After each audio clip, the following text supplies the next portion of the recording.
Ya. Hola chicos, chicas. Vamos a presentar ahora el tema de nuestra clase 9, que tiene que ver con energía, trabajo y conservación. Y bueno, las temáticas que corresponden a estos temas. La idea es poder avanzar lo que más se pueda y bueno, tratar de ser lo más claro posible. Vamos a intentar hacerlo mejor con respecto al tema de las clases no presenciales. ¿Ya? Así que eso, avancemos. Algunos de los objetivos de esta jornada, que conozcan el concepto de energía y bueno, algo de discusión respecto a sus manifestaciones. Estamos acá en el punto de acá, ya por si acaso. Sistemas conservativos y no conservativos, el punto 2. Y 3, la relación entre el trabajo y la energía, que obviamente son dos conceptos a poder considerar.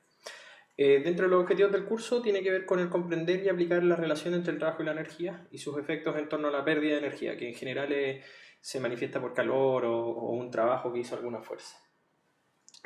Algunos indicadores de logro. Es un poco vago el tema de los indicadores de logro porque como obviamente no nos estamos viendo, la idea es que ustedes puedan tratar de procesar esta información a través de alguna actividad que podamos tratar de tener aquí en la grabación. Pero como les digo aquí es un poco difícil tratar de confirmar los indicadores. ¿Ya? Bueno, relacionar y explicar los procesos de transformación de energía. 2, que es este de acá, explicar la ley de conservación de la energía y resolver problemas contextualizados en moléculas, átomos y sistemas de partículas. Y 3, cuantificar la influencia del roce en la pérdida de la energía de un sistema, junto con los mecanismos de pérdida, ganancia, energía, etcétera, que quieren decir en general, ¿cómo se llama esto? Trabajos, etcétera. Bueno, avanzamos. El concepto de trabajo. Vamos a partir por la idea de trabajo. Las fuerzas en general son las causantes de los cambios, o por lo menos así lo describimos. Acuérdense que una fuerza está descrita como el cambio en el momentum a lo largo del tiempo de un cuerpo. O sea, si no lo recuerdan, podemos dejarlo escrito aquí. Voy a cambiar el modo, vamos a dejarlo un poco quieto. No olvidar, voy a dejarlo aquí escrito. La fuerza es la variación del momentum a lo largo del tiempo. Ahora, si quieren verlo un poquito más formal en términos del cálculo, lo voy a dejar así, solamente enunciado. La fuerza debería ser la derivada del momentum con respecto al tiempo. ¿Ya? Lo dejo ahí como para poder jugar un poco y empezar a trabajar respecto al tema. ¿Ya? Bueno, de las cosas que habíamos podido hablar y que vale la pena mencionar, creo que lo voy a poner acá. ¿Sí? Tiene que ver con el hecho de que las fuerzas son las entidades matemáticas, vamos a llamarlas matemáticas, pero en realidad tienen que ver más con la física. Las fuerzas son el concepto que nosotros ocupamos para poder describir cambios. Y bueno, en este caso vamos a tratar de evidenciar un cambio en la posición, que es como sale descrito acá. Aquí. ¿Ya? Si eso es así, y la fuerza produce un cambio en la posición de un cuerpo a lo largo del tiempo, y de hecho no sé si debería decir a lo largo del tiempo, en un momento dado un objeto se encuentra en una cierta posición y en otro momento dado el objeto se encuentra en otra posición. Entonces, si eso es así, lo más probable es que haya aplicado una fuerza para haber producido ese cambio. Si la fuerza produce un cambio en la posición, entonces estamos frente a un concepto que es bastante especial, y ese concepto es el del trabajo. ¿Ya? Que es una de las cosas que estamos aquí declarando, está puesta en la parte de aquí. Se dice que una fuerza hace trabajo sobre un cuerpo cuando el cuerpo cambia su posición a causa de esa fuerza. Y solo a causa de esa fuerza, o bueno, vamos a decirlo así, o de sus componentes, o alguna de sus componentes. ¿Ya? Bueno, algunas cosas que tienen que ver con las definiciones simbólicas del trabajo. Simbólico quiere decir, alude al símbolo, obviamente. Y bueno, cuando nosotros tenemos una fuerza aplicada, que en este caso podríamos resaltar acá, voy a mostrarla aquí con el puntero. Esa fuerza se encuentra de alguna manera determinada por la aplicación que tiene esta persona sobre la maleta, por ejemplo. Alguien va a estar aplicando una fuerza, en este caso. ¿Qué es lo que pasa? Esa fuerza es oblicua. Y cuando una fuerza es oblicua, tenemos una componente que puede ir proyectada en el desplazamiento. De hecho, lo vamos a dibujar mejor. ¿Ya? Si uno hace el diagrama, voy a hacer el monito nuevamente. Voy a poner aquí un fondo un poco mejor. Aquí está. Entonces, ¿qué es lo que pasa? Si nosotros tenemos una fuerza aplicada sobre un cuerpo, llámese el cuerpo aquí, vamos a cambiar el mono, y además de eso tenemos un desplazamiento del cuerpo que va hacia allá, que le vamos a poner letra D, pero en los libros lo van a encontrar con la letra S probablemente. ¿Qué es lo que pasa? En la fuerza siempre va a tener, bueno, no siempre, va a tener una pequeña componente acá. Si descomponemos esta fuerza puede ser llamada así y así, como esta fuerza que va a lo largo de D y esta fuerza que es perpendicular a D. Creo que lo voy a cambiar eso. La única fuerza que nosotros podemos decir que hace un trabajo es esta. ¿Por qué? Porque en estricto rigor, que es esta, es la única que puede producir un desplazamiento en esa dirección y en ese sentido. U oponerse, obviamente, pero en este caso es la única. ¿Ya? La fuerza F no está completamente alineada con el vector D, por ende hay que tratar de extraer su componente, que, bueno, es la que va a producir el desplazamiento. ¿Cómo sacarla? Bueno, obviamente nos inventamos un ángulo, θ, y que como sabemos que este es el cateto adyacente, nosotros sabemos que la fuerza que se proyecta en el vector D debería ser el tamaño de la fuerza F multiplicada por el coseno de θ. Por eso no le puse vectora, por si acaso. Le debería haber puesto vector ahí, pero no es vector porque son solamente magnitudes. ¿Ya? Entonces, la fuerza F sub D, que es la que estábamos hablando y que es la que produce el desplazamiento, se puede calcular como la fuerza aplicada, F, ¿ya? Multiplicada por un coseno del ángulo que forman la fuerza y el que podemos llamar F sub D o bien D, que están horizontales. ¿Ya? Volvamos entonces. Si podemos señalar esto entonces, fíjense, sale resaltado acá F coseno de θ, que es la componente de la fuerza que está alineada con el desplazamiento D, que en este caso el desplazamiento de quién es el desplazamiento de la maleta. ¿Ya? Insisto con esto, podemos aplicar una fuerza F cualquiera, pero no toda esa fuerza va a estar destinada para poder producir ese desplazamiento. La única fuerza que hace el desplazamiento va a ser aquella que vaya en la dirección del desplazamiento. ¿Ya? Avanzamos entonces. Bueno, si no hay más dudas, no puedo preguntar eso. No están. O bueno, van a estar, pero en el futuro. Bueno, viendo la definición simbólica de trabajo, entonces uno debería decir que mientras más fuerza hace, por ejemplo, más trabajo se podría hacer para poder hacer un mayor desplazamiento o para poder producir un mayor desplazamiento. No es 100% la lógica, pero funciona bastante bien. O sea, si nosotros aplicamos una mayor fuerza sobre un cierto cuerpo, lo más probable es que deberíamos lograr un mayor desplazamiento, quizá, o con mayor eficacia. Entonces, sabemos que hay directa proporcionalidad. En general, cuando hay directa proporcionalidad, uno contrapone los términos en pos de una multiplicación.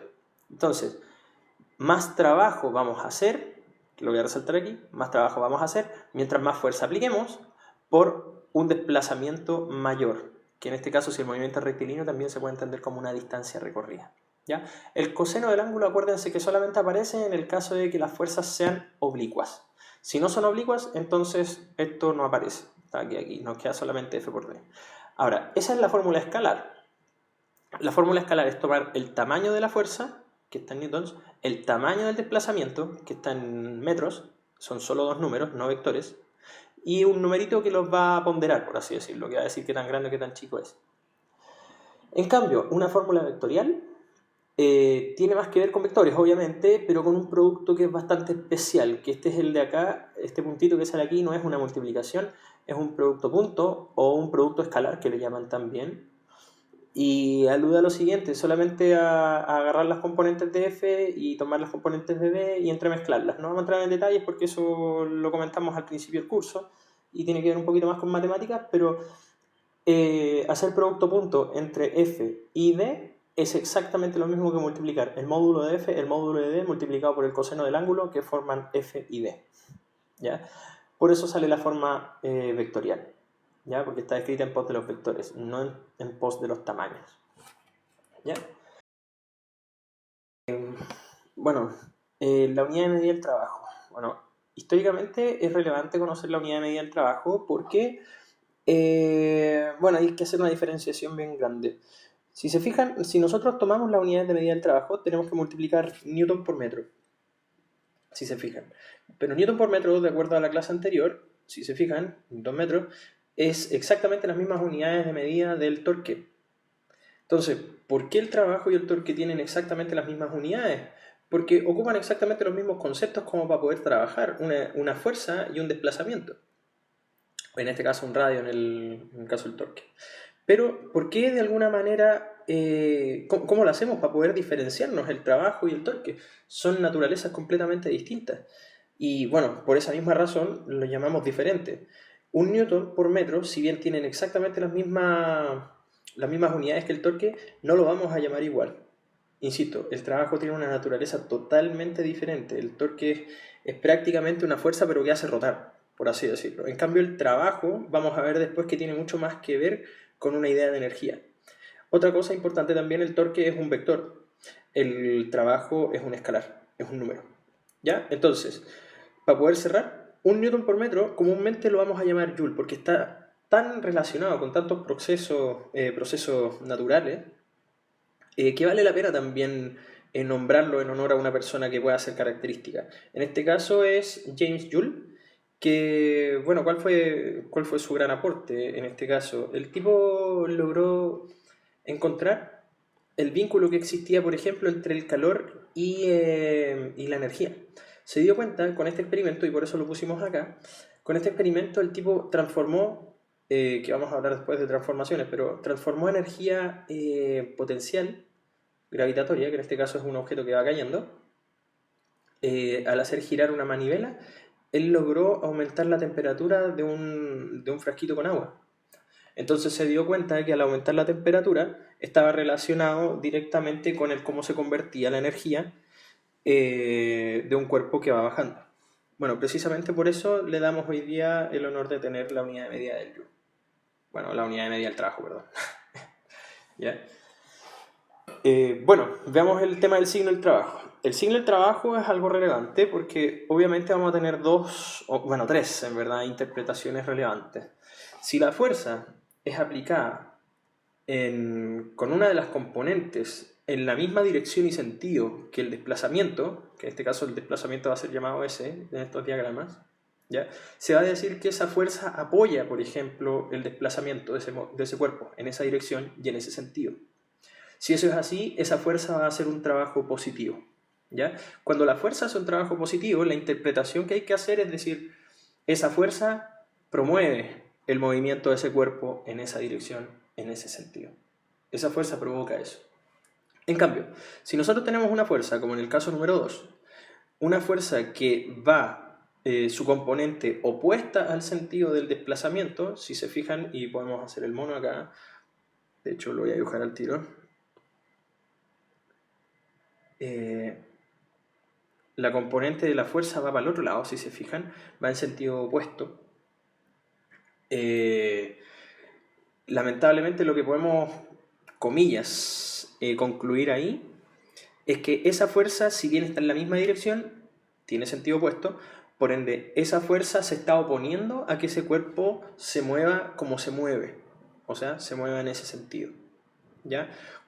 Si eso es así, si se fijan, el coseno va a tener un ángulo superior al de 90, que es lo que estamos mostrando ahí, por ende va a dar negativo, y si da negativo, el trabajo va a ser negativo. Si el trabajo es negativo, la interpretación física que hay que hacer es que la fuerza que estamos analizando está preocupándose de, comillas, frenar u oponerse a que el cuerpo siga teniendo ese desplazamiento. No quiere que lo tengas, ¿ya? Y bueno, el caso 3 es un poco más sencillo, porque si hay una fuerza que es perpendicular al desplazamiento, es fácil concluir que esa fuerza no genera ese desplazamiento. Porque por mucho que yo tire para arriba, pensando en este caso de acá, por mucho que yo tire para arriba, no voy a hacer que la caja se mueva hacia la derecha. Por ende, esa fuerza en particular va a tener un trabajo de cero. ¿Y qué quiere decir eso? Que si la fuerza hace un trabajo de cero joules, quiere decir que esa fuerza no es responsable de la traslación o del movimiento que estamos observando. ¿Ya? Vuelvo a insistir, trabajo cero quiere decir que esa fuerza no está relacionada con el o con el movimiento de ese objeto.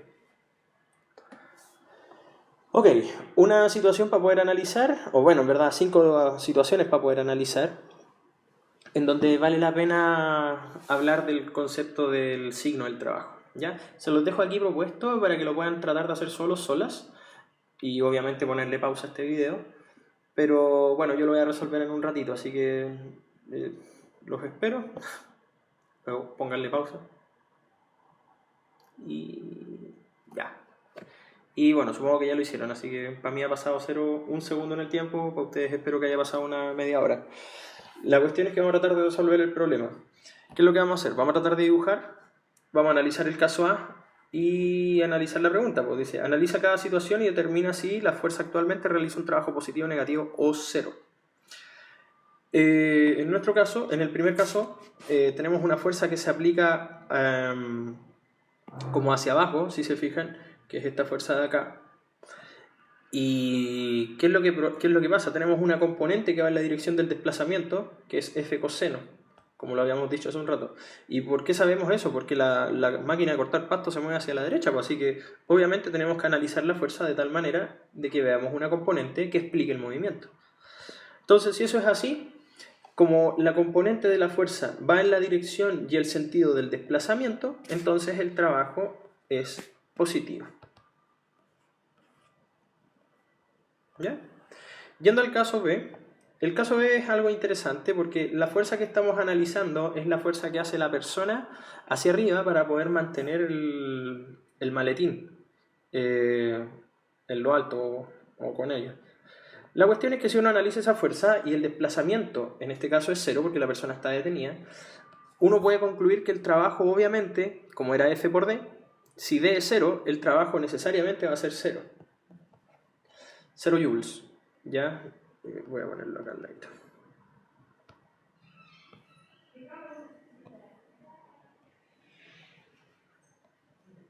0 joules. ¿Ya? ¿Por qué? Porque obviamente al no moverse, por mucho que uno haga una fuerza, si el desplazamiento es 0, entonces el trabajo sobre ese cuerpo debe ser 0 porque no se está moviendo. Ya acuérdense que un cuerpo, para poder decir que le están haciendo trabajo, debe trasladarse, debe generar un desplazamiento. En este caso es bien sencillo porque como la fuerza va hacia arriba, acá, la fuerza va hacia arriba y el desplazamiento es perpendicular a la fuerza, es fácil ver que esta fuerza no es culpable de este desplazamiento. Por ende, si eso es así, bueno, vamos a tener el coseno de 90 que vale 0 y obviamente la multiplicación va a dar 0. Pero si uno analiza físicamente la situación, es evidente el hecho de que esa fuerza no debería hacer trabajo porque no es culpable de ese desplazamiento. ¿Ya? Analizando el caso D, es exactamente lo mismo o muy parecido al caso A, en donde tenemos una componente de la fuerza que va en la misma dirección y sentido que el desplazamiento. Si eso es así, entonces el trabajo es positivo, mayor que 0. Y el caso realmente interesante también de esta primera pasada es ver que, por ejemplo, esta fuerza apunta en una dirección y un sentido completamente opuestos al desplazamiento.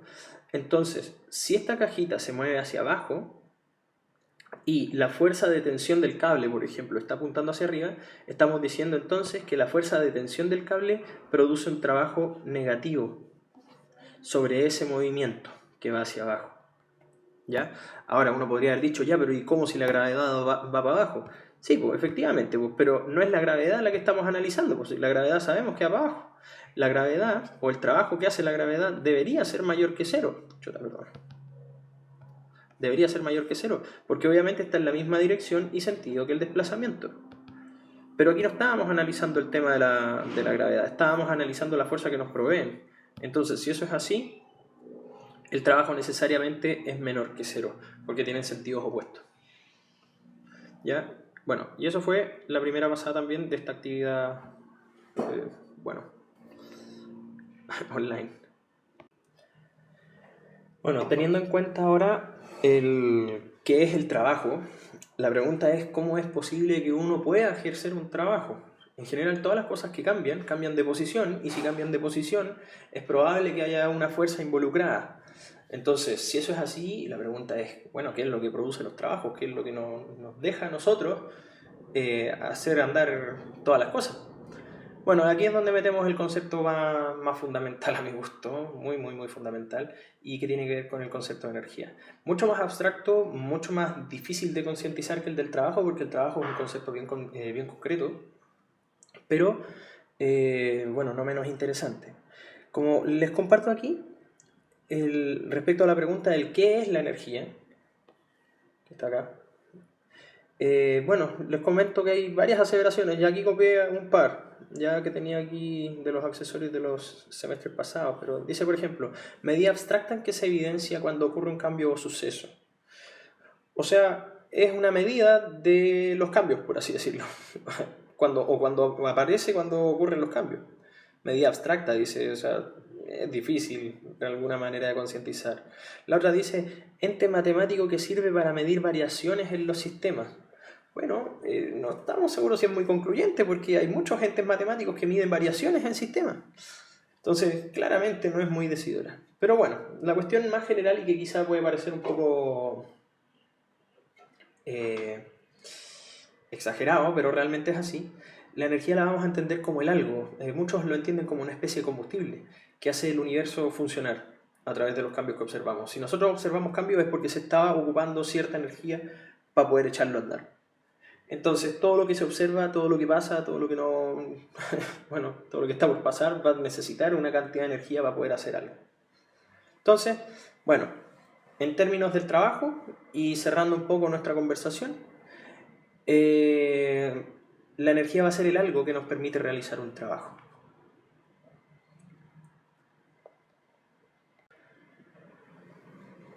Bueno, vamos a discutir un concepto también abstracto, pero aterrizado un poco ya en torno a las cosas que quizá podemos saber. La idea de sistema, y vamos a hablar un poco de conservación, pero antes de eso hay que definir el concepto sistema. Existen varias situaciones como para poder analizar en la vida, y de hecho por eso les puse acá algo como bien general, o sea, un almuerzo con alguien, etcétera. Cualquier situación de la vida tiene distintos objetos para poder hacer el análisis. Entonces, ¿qué es lo que hay que hacer? ¿Cómo uno puede estudiar tantas cosas, tantas variables, etcétera? Lo que uno tiene que hacer primero es definir un lugar espacial en donde va a empezar a trabajar. Y en general esa definición, esa delimitación de espacio, recibe el nombre de sistema. Un sistema puede estar compuesto por una partícula o por múltiples partículas, o bueno, lo podemos llamar incluso objetos dentro del análisis macroscópico, pero en estricto rigor el sistema lo define cada uno. Cada persona puede definir el sistema que le plazca, o sea, si quiere estudiar el plato, bueno, el plato, si quiere estudiar a la persona, bueno, la persona, si quiere estudiar la silla, etc. Pero los sistemas los definen, en este caso, nosotros, los humanos, la persona que va a hacer el estudio. ¿Ya? Y aquí entramos en una definición un poquito más interesante. Hay fuerzas de distinto tipo, pero hay dos tipos de fuerza o dos clasificaciones de fuerza que pueden llamar la atención. Si las fuerzas que se aplican dentro de un sistema no generan cambios en la energía total del sistema, entonces se dice que esas fuerzas son conservativas. Por así decirlo, si tenemos todo el conteo de la energía que hay en el sistema número 2, que es el plato, la mano, etc., si tenemos el conteo de toda la energía y supongamos que está lleno de fuerzas allá dentro de ese sistema, y esas fuerzas hacen que a pesar de todas las interacciones que hay, se mantenga la cantidad de energía dentro de ese sistema, entonces se dice que todas esas fuerzas son conservativas.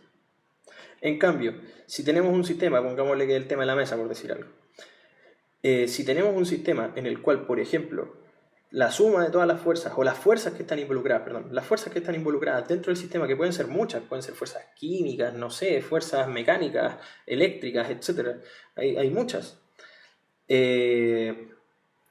Todas las fuerzas que de alguna manera están relacionadas, si producen un cambio en el conteo total de la energía, que podríamos haber hecho desde antes, entonces se dice que alguna de esas fuerzas debe ser no conservativa, ¿ya? Porque no conserva la cantidad de energía del sistema total, ¿ya? Bueno, espero que se haya entendido el concepto, pero esa es la primera idea. Bueno, concientizando entonces un poco la afirmación anterior, sabemos que existen fuerzas conservativas y si lo tenemos que describir algebraicamente siendo E la energía, entonces la variación de la energía siempre y cuando hayan fuerzas solo conservativas dentro del sistema va a ser cero. No va a haber variación de energía. En cambio, si las fuerzas son no conservativas o hay alguna fuerza no conservativa dentro del sistema, deben haber pérdidas en los procesos de cambio de energía. Deben haber algunas pérdidas. En general, esas pérdidas están asociadas al calor. Pero el calor también, bueno, dentro del concepto de calor, podemos asociarlo también fuertemente a la idea del trabajo. Si es que se produce un cambio en la energía, se dice que alguien hizo un trabajo para poder quitar, por ejemplo, la energía o para poder agregar la energía que ahora está haciendo que varíe el sistema, la energía total del sistema. Porque acuérdense que no solamente se puede perder, se puede ganar también. ¿Ya? Así que son cosas relevantes, Así que, insisto, la variación en la energía puede ser a favor o puede ser en contra. ¿Ya? Ok, ya hace las diapos anteriores clasificamos las fuerzas en pos de lo que producían en la energía. Ahora vamos a clasificar las energías. Existen distintos tipos de energía, ¿vale? Entonces, existen, bueno, tantas energías como estados de movimiento existen, que en este caso solamente existen dos. Si ustedes describen algún otro estado de movimiento, probablemente se lleven un Nobel o algo por el estilo, porque creo que se conocen solo dos: el reposo y el movimiento. Para todos los objetos que se encuentran en reposo con respecto a un observador que los está midiendo, se dice que las energías que están involucradas en esa situación deben ser potenciales. ¿Por qué potenciales? La palabra potencial quiere decir lo que puede llegar a ser. Ahora, ¿qué puede llegar a ser? O sea, una cosa detenida, ¿qué puede llegar a pasar? Bueno, o sea, si yo tengo un lápiz, por ejemplo, en lo alto, creo que lo voy a dibujar para tratar de acercarnos un poquito a esto. Si nosotros tenemos, por ejemplo, una caja que está a una cierta altura, bueno, está quieta. Pensemos que está quieta, obviamente. O sea, un poquito, ahí está la cajita. Si está quieta, obviamente no pasa nada. Pero si la soltamos en un campo gravitacional como el nuestro, la gravitación va a tirar esto hacia abajo. Y si cae hacia abajo, la cajita va a llegar con un cierto movimiento. De hecho, no lo voy a bajar así. La cajita va a llegar con un cierto movimiento. Entonces, si eso es así, ¿qué es lo que pasó? La energía que tenía en este sector de acá, que lo vamos a llamar...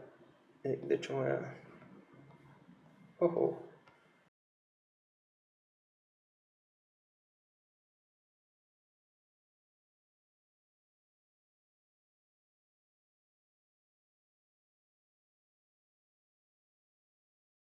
La energía que estaba acumulada en este sector donde estaba detenida, ahora se transformó en una energía de movimiento. ¿Y a qué aluden entonces las energías potenciales? Las energías potenciales terminan siendo todas las energías que pueden llegar a transformarse en movimiento. Y esa es la gracia, o sea, una energía potencial puede llegar a convertirse en otro tipo de energía, pero que principalmente estamos asociándola a una energía estática, transformarla a una energía de movimiento. Bueno, y obviamente el otro estado, en este caso va a ser el de las energías de los objetos de movimiento, que las vamos a llamar cinéticas. En este caso, las energías cinéticas están asociadas a cualquier cuerpo que se encuentre en movimiento con respecto al sistema que lo observa. ¿Y por qué hago la referencia con esto? Porque, bueno, es re importante entender que como las energías potenciales dependen de quien observa y la energía cinética también depende de quien la observa, porque, o sea, si vamos en la micro y vemos a una persona sentada, está detenida con respecto a nosotros. Pero si hay alguien que está mirando desde afuera una micro moverse, nosotros dos nos estamos moviendo. Entonces, para el que está afuera, nosotros llevamos energía cinética, pero para los que estamos adentro tendríamos solamente energías potenciales. Entonces, ¿qué es lo que pasa? Conclusión final de todo esto. Energías potenciales y energías cinéticas son magnitudes relativistas. ¿Relativistas en qué sentido? De que dependen de quién las observa. La energía que yo mida en un cierto lugar no necesariamente es la misma energía que va a medir otro observador en otro lugar. ¿Ya? Cosas importantes. Las energías potenciales se escriben en general con la letra U mayúscula y se miden obviamente en joules. Y voy a decir obviamente por lo que voy a explicar luego. Las energías cinéticas se escriben con la letra K, también se miden en joules. Y ahora digo por qué esto es evidente. Como la energía es lo que se necesita para poder producir un trabajo, las unidades de medida del trabajo y la energía deben ser iguales. Porque son 1 a 1. O sea, si se hace un trabajo es porque se gastó una energía. Entonces, Si eso es así, bueno, obviamente las unidades de medida del trabajo, y por eso lo vimos al principio, las unidades de medida de trabajo deben ser exactamente las mismas unidades de medida de la energía. ¿Ya? Sigamos avanzando entonces. Bueno, ¿cuántos tipos de energía hay? Bueno, tantas como situaciones existen en realidad, porque se pueden cuantificar algunas energías clásicas, por ejemplo la energía mecánica, que alude a los cuerpos en movimiento en general, o artefactos que tienen que ver con contactos directos, etc. ¿Ya? Es un tipo de energía relativamente macroscópico. ¿Ya? Energía térmica, que es la que está acá, que está asociada a los cuerpos que cambian de temperatura, por ejemplo. Energía nuclear, cosas ya que tienen que ver con átomos en sí. Energía química, que estas dos están directamente relacionadas. ¿Ah? La energía química, por ejemplo, está relacionada con el tema de la benzina, o sea, cómo convertimos benzina en movimiento. Si eso mal que mal es un hecho. Y la energía nuclear, bueno, tiene que ver más con el cómo hacemos que el átomo se fracture para poder liberar la energía que tiene en su interior. Que ambos son efectos que pueden ser microscópicos. Uy, se me cambió la llave, perdón. Bueno, energía electromagnética, energía de la luz, energía sónica, que bueno, no es muy famosa en realidad, tiene que ver con los efectos de sonido. Energía gravitacional, energía cinética, como ya habíamos hablado, energías potenciales, pero aquí tenemos algo especial, porque las energías cinéticas pueden estar asociadas en dos casos, o sea, podemos ver una bicicleta moviéndose o simplemente un molino girar, entonces cualquiera de esas cosas se le llama energía cinética, todo lo que se mueva es una energía cinética. Pero la energía potencial, en este caso, como la estamos declarando y como sale un columpio ahí, es una energía potencial gravitatoria, porque la gravedad es la que nos entrega la posibilidad de caernos. La gracia de caer es que podéis convertir energía potencial en energía cinética. Y bueno, la última, que es la energía de ionización, que es la que ustedes conocen muy bien para poder ionizar la materia, generar cargas en los átomos, por ejemplo, o diferencias de carga. Bueno, energía potencial gravitatoria, como ya les dije en el comentario anterior, se debe principalmente al campo gravitacional de la Tierra, y que cuando un objeto sube, por ejemplo, gana energía potencial gravitatoria. ¿Por qué? Porque mientras más alto está, al soltarlo, toda esa energía, lo más probable es que se va a transformar en una energía cinética que se va a manifestar a través de una velocidad. Entonces, mientras más alto, más rápido cae. Por ende, bueno, ahí tenemos como una especie de estimador del cuánta energía estamos ganando si es que ganamos cierta altura. Eso es intuitivo. Ahora, si lo tenemos que representar por una ecuación, U sub G, que quiere decir energía potencial, la U, y el G gravitatoria, es la masa del cuerpo involucrado por la constante, o sea, la aceleración de gravedad en la Tierra, que es 9.8 metros partido por segundo al cuadrado, y la variación de la altura. ¿Ya? Como ya habíamos dicho, mientras más altura, más energía potencial debería ganar. ¿Ya? ¿Qué más? Esta unidad, acuérdense, todas las energías se miden en joules. Quizá como una tarea para la casa. Uf, no le puedo hacer clic a esto.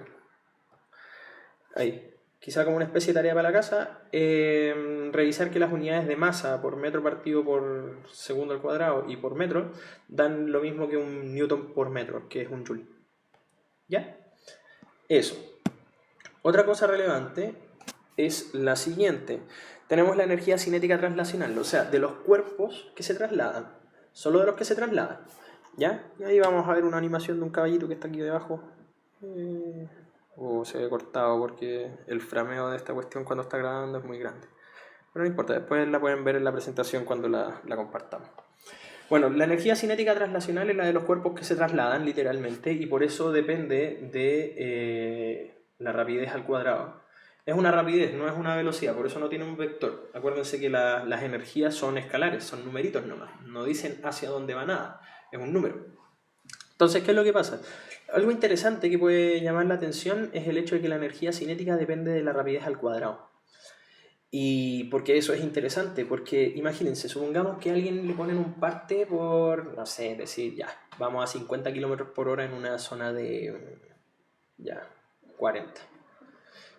Sí, pues efectivamente vos te tienes que poner el parte porque, bueno, está ahí fuera de la norma. Pero, comparativamente hablando, supongamos que ahora no te ponen el parte por pasar en una zona de 40 a 50, sino que te pasan un parte, por ejemplo, por ir a 100. Voy a poner un caso extreme.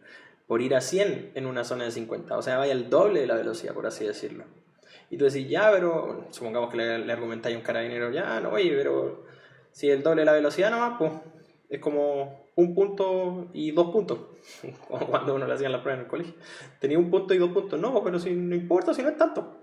Bueno, en el caso de la energía, sí es relevante porque si tú tenías una velocidad de, por ejemplo, 50 metros partido por segundo, o sea, 50 kilómetros partido por hora, y la comparáis con una de 100 kilómetros partido por hora, si se fijan, el factor de conversión es al cuadrado. O sea, si yo aumento al doble la velocidad, la energía cinética que vamos a tener es 4 veces más, porque 2 elevado a 2 es 4. Entonces, palabras sencillas, o sea, no es lo mismo que te pongan un parte a 50 km por hora que te lo pongan por ir al doble de la velocidad. Pues. El doble de la velocidad quiere decir 4 veces más energía. Por ende, 4 veces más energía es altamente más probable dejar la escoba por una irresponsabilidad. ¿Ya? Así que importante el término al cuadrado. ¿Ya? La energía cinética depende de un término al cuadrado y que crece muy rápido, con pequeños cambios. ¿Ya? Así que eso. Nuevamente se mide en joules y eso con la energía cinética translacional. Otro tipo de energía cinética es la energía cinética rotacional. Ojo, que cuando una rueda, o sea, una rueda de auto, por ejemplo, va moviéndose, se traslada, pero también rota. O sea, una explicación bien bonita de todo esto es para poder jugar como con la bicicleta, para que le echen una mirada, porque las bicicletas, fíjense, supongamos que ustedes van en un camino, no sé, liso, horizontal, y la bicicleta la dejan en línea recta, por así decirlo, ¿ya? Si la bicicleta anda en línea recta y a ustedes se les ocurre girar, ¿ya? De hecho debería ser el mono. Vamos a hacer el mono para entretenernos un ratito. ¿Ya? Si ustedes van en una bicicleta y siguen una trayectoria rectilínea, así, no va a pasar nada, pues, porque llevan una energía cinética translacional solamente.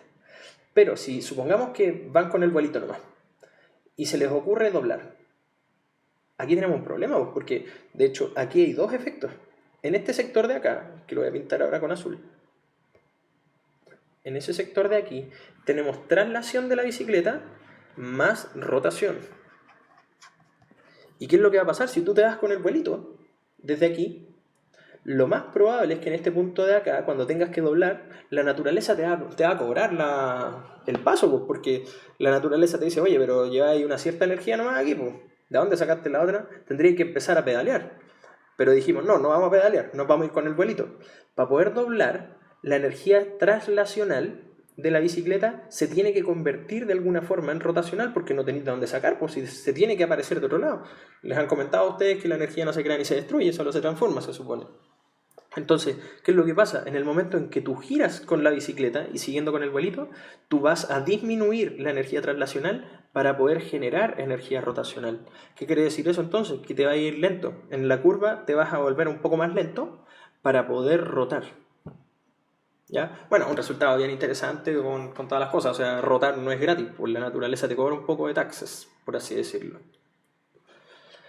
Bueno, ¿qué más podemos sacar de todo esto?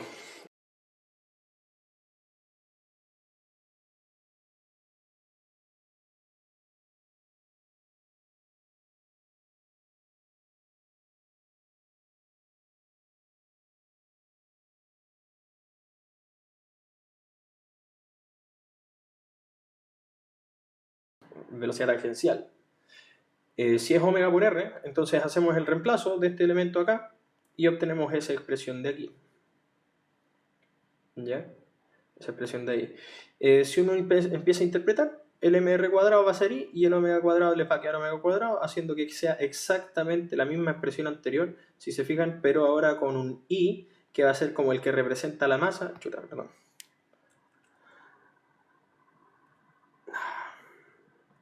Ahí. El i que va a ser el que representa la masa y el omega cuadrado que va a ser el que representa, comillas, la velocidad. ¿Ya? Y eso, ahora, cosas interesantes, yo les puse aquí unos ejemplos bien choros. ¿Eh? Por ejemplo, energías rotacionales, ¿de dónde podemos sacar? Bueno, todas las cuestiones que rotan. Pues. Tenemos una molécula de agua aquí, un reloj con sus manecillas que están girando, y este caso de acá que es realmente re interesante. Estas cuestiones se llaman nanobots. son pequeños elementos, vamos a ponerlo así, pequeños materiales que están a nivel nano en algunos casos y en algunos otros casos a nivel micro. Y que cuál es la gracia, que estos bichos, por ejemplo, que no son bichos, son como materiales nomás, mini robots, que cuando les ponen luz, giran solo. Por así decirlo, están como convirtiendo energía luminosa en energía rotacional. Y por eso se los puse ahí, porque realmente son bien útiles y se están estudiando ahora con los tratamientos contra el cáncer y cosas por el estilo, ¿ya? Para poder manipular a nivel atómico o a nivel molecular el bichitos o robots para poder ir a buscar células cancerígenas o lo que sea. Ya, bueno, son ejemplos ahí que uno puede empezar a conocer. Ya. Y finalmente aquí tenemos el último tipo de energía, bueno, en verdad no son todas, pero es uno de los que nos interesa, que tiene que ver con la energía de un fotón. Un fotón es una partícula de luz, entiéndase partícula igual con unas buenas comillas, porque el fotón es uno de los inventos quizás más complejos que tiene la física, así que hay que tratarlo con respeto, porque realmente el fotón hay que entenderlo entre medio como onda, algo como partícula, son cosas medio extrañas. Pero bueno, la cuestión, lo que importa de todo esto es que está relacionado por supuesto con el átomo y no olvidar por favor el hecho de que un fotón, por ejemplo, señalándolo aquí, un fotón sale de un orbital, o sea, de un electrón que, por ejemplo, queda un orbital de alta energía a uno de baja energía. Y bueno, la forma de liberar esa energía, por así decirlo, contenida, es a través de una partícula de luz, o sea, un fotón que sale volando. Otra cosa también es que si un electrón se encuentra en un nivel de baja energía, al absorber un fotón se va a una órbita alta. Y bueno, así los procesos van uno y otro, un electrón saltando de un lado para el otro, de un orbital a otro en verdad. La gracia de este proceso es que es un proceso de todo o nada. O sea, ¿qué quiere decir eso? Que en realidad si la caída desde el electrón de un orbital alto a un orbital bajo va a soltar un cierto tipo de energía, una energía específica, porque acuérdense que existen orbitales fijos, de acuerdo al modelo de Bohr. Entonces, dependiendo de cómo es la caída, va a ser la energía que tenga ese fotón. Y otro efecto mucho más interesante, creo yo, es que cuando llega un fotón dándose vueltas por acá y toca el electrón, tiene que tener la energía exacta. Por eso digo que es un proceso de todo o nada. Exacta para poder tirar al electrón al orbital siguiente, que es el de la órbita permitida. Vamos a hablar de eso luego por un efecto que tiene que ver con los vidrios que es bien entretenido. Pero a grosso modo, para poder mostrar, la energía de un fotón se puede calcular fácilmente como una constante, que es la constante h que está acá, multiplicada por la frecuencia. ¿La frecuencia de qué? Bueno, la frecuencia de esta partícula de luz que llamamos fotón, que la podemos entender como una onda también, ¿ya? Pero bueno, son conceptos un poco abstractos, pero de todas maneras lo entretenido es que la energía de un fotón depende de la frecuencia. O sea, si es más grande la frecuencia, más alta va a ser la energía. Ahora, ¿qué quiere decir que tenga alta energía? No quiere decir que se vaya a mover más rápido, porque si es luz, la luz en el vacío se mueve siempre a la misma velocidad, que es 300.000 kilómetros por segundo, que es la velocidad de la luz. Lo que cambia en este caso es su naturaleza. O sea, un fotón de mayor frecuencia en general es un fotón más morado, por ejemplo, más azuloso, que tiene energías más prominentes. ¿Ya? De ahí seguimos con los fotones no sé, pues del rayos X, los rayos gamma, y que son cuestiones ya mucho más violentas. La constante de Planck es una constante fija que vale 6.62 por 10 a la menos 34 joules por segundo. Y bueno, obviamente la frecuencia tiene que estar en hertz para que se puedan eliminar los segundos. Acuérdense que un hertz es 1 partido en segundo. Y para que el resultado nos dé en joules. Y seguimos consistentes con el tema de que las energías se deben medir en joules. Un efecto choro, y que quería comentárselos porque claramente tiene mucho que ver con todo esto, donde uno puede ver esta clase de leceras. O sea, en realidad no la puede ver porque el concepto del átomo es una de las cuestiones más complicaditas y claramente requiere muchísimo estudio y es muy abstracto, por lo menos para nuestra cotidianidad. Pero hay un efecto bien choro que les quería comentar, que tiene que ver con el vidrio. O sea, la pregunta puede ser ¿por qué el vidrio es transparente? Y bueno, uno dice ya, porque la luz pasa a través del vidrio y eso, pues. Pero en realidad no es tan así, pues. O sea, quería mostrarles un poco una cosa bastante notable que tiene que ver con el vidrio. Y lo voy a dibujar acá. Voy a dibujar una placa de vidrio. Mire, imagínense que está mirada desde el lado, ¿ya? lo tenemos ahí. Y supongamos que por alguna razón viene un fotón dándose vueltas por estos lados. Voy a dejarlo al tiro. Y se enfrenta al vidrio. Bueno, si el fotón es de luz visible, bueno, esta cuestión va a pasar otra vez. O sea que si una persona se encuentra acá, por ejemplo, o una luz, una ampolleta se encuentra por acá y acá hay un ojo, por decir algo,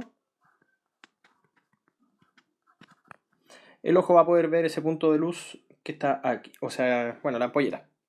Ahora, la cuestión es por qué demonios pasa el fotón. El fotón pasa, bueno, por una cosa lógica primero, que tiene que ver con el hecho de que toda la materia está tremendamente distanciada entre sí.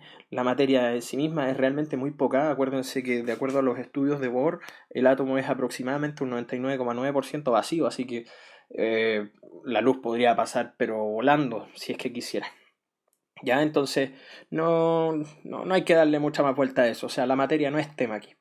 El tema es la luz, el tema es qué es lo que pasa con esta partícula, con esta onda media extraña, que interactúa con la materia de cierta forma, haciendo que, por ejemplo, los electrones de un átomo suban o bajen de orbital. Vamos a pensar que aquí tenemos, por ejemplo, un átomo. Vamos a mirar un átomo y le voy a hacer un zoom. ¿Ya? Ahí. Y bueno, me disculpan un poco lo impropio, pero vamos a tratar de hacerlo lo mejor. Tenemos el núcleo de un átomo y vamos a dibujar sus orbitales como corresponde. Primer orbital, segundo orbital.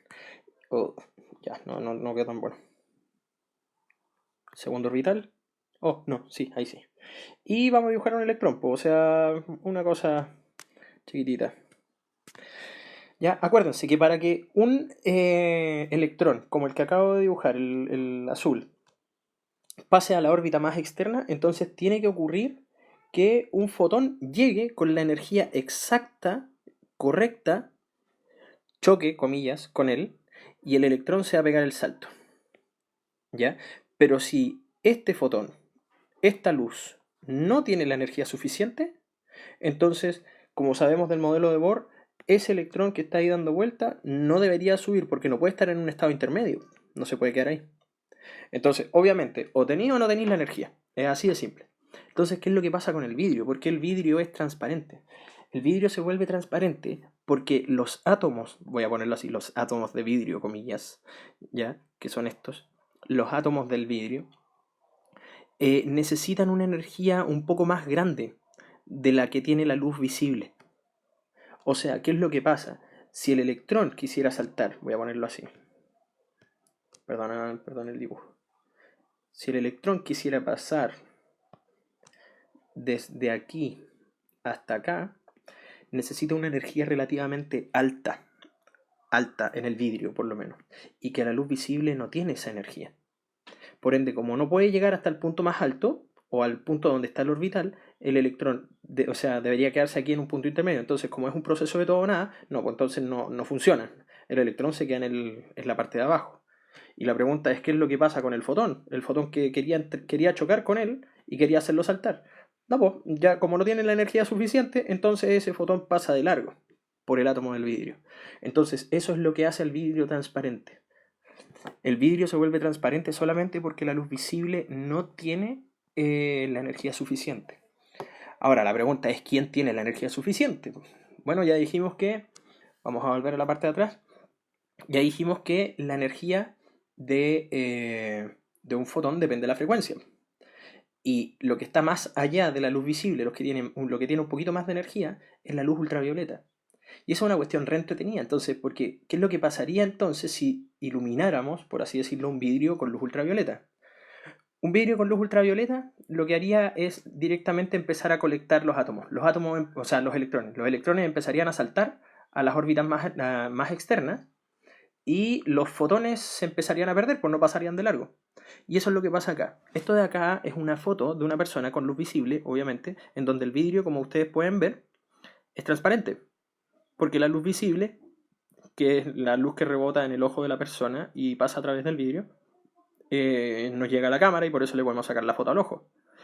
Pero si nosotros le sacamos una foto a una persona que tiene un vidrio de alguna manera tal que, por ejemplo, admite la absorción, por así decirlo, de luz ultravioleta, la luz que rebote, que sea ultravioleta, que viene detrás del ojo, o sea, que viene a partir del ojo de la persona, no va a pasar por el vidrio. Y por eso se vuelve opaco. Los vidrios en el ultravioleta en general son opacos, no son transparentes. Y por esa razón esa persona se ve con el lente oscuro, negro. Bueno, un dato choro como para poder conversar y hablar un poquito de física, por supuesto. ¿Ya? Eso, bueno, ahí es donde está aplicado un poco el efecto de la energía del fotón. Vamos con algunos comentarios de la conservación de la energía. Bueno, si todas las fuerzas que están relacionando, por ejemplo, este sistema que estamos mostrando aquí, que es el océano, un cerro, un generador, el sol, etc., tuviésemos solamente fuerzas conservativas, podríamos hacer todo lo que quisiéramos y convertir, ¿en qué sentido? Todo lo que quisiéramos en términos de conversión de energía, y sin tener pérdidas, porque obviamente no hay fuerzas disipativas como por ejemplo el roce o el calor o el calor que se pierde, porque obviamente si el sistema está bien cerrado podríamos colectar incluso ese calor y mantenerlo dentro del entorno. Pero, bueno, ¿qué es lo que pasa? Solamente se puede conservar la energía en el caso de que cuando haya alguna transformación de energía a otra, no haya pérdidas. O sea, lo que se convirtió era lo que había antes nomás. Ya, ese es un comentario interesante. Porque, ¿qué es lo que pasa si aparecen fuerzas no conservativas dentro de algunos de los sistemas? Por ejemplo, el roce. El roce es una de las cuestiones más complicadas y lo fome es que el roce es una de las fuerzas más cotidianas, así que está prácticamente en todos lados.